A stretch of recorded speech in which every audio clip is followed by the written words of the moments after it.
Sejumlah pedagang bandel di kota Jembrana, Bali ternyata masih menjual sejumlah makanan dan minuman kadaluarsa.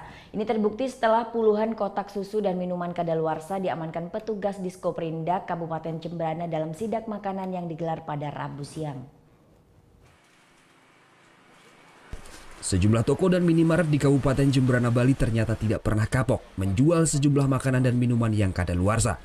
Ini terlihat dari hasil sidak yang dilakukan petugas Diskoperindak pada Rabu siang, di mana petugas menemukan setidaknya puluhan kotak susu bayi, susu khusus ibu hamil, serta makanan dan minuman yang kadaluarsa tetapi masih tetap dijual.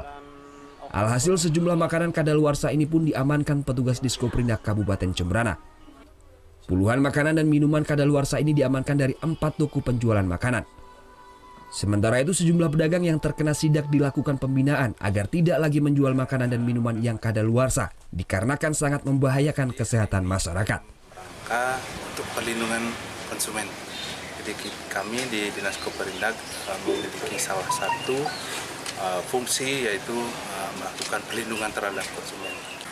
Dari hal ini kami memberikan pembinaan berupa surat peringatan kepada pemilik toko, dan kami berharap sebetulnya hal ini dilakukan secara komprehensif. Artinya tidak hanya penjual saja yang kita bina.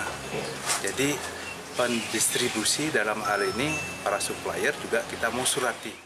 Sementara itu menurut salah satu pemilik toko mengaku tidak sengaja memajang makanan yang telah lewat izin edarnya. Ini dikarenakan barang yang dijualnya begitu banyak sehingga pengecekan pun sangat sulit dilakukan. Ini ya, toh juga ada barang-barang 1-2 yang yang kedapatan terpajang yang expired itu saya minta maaf sekali. Itu juga disebabkan karena sortimen barang banyak sekali. Sortimen barang banyak sekali dan karyawan kami cuma 1-2 orang. Pengawasan makanan dan minuman di sejumlah pedagang di Jembrana akan terus dilakukan.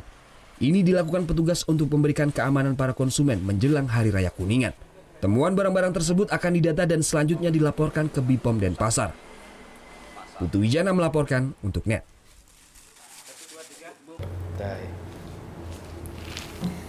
Udah selesai kan nontonnya? Nah, jadi jangan lupa buat like, komen, dan subscribe ya.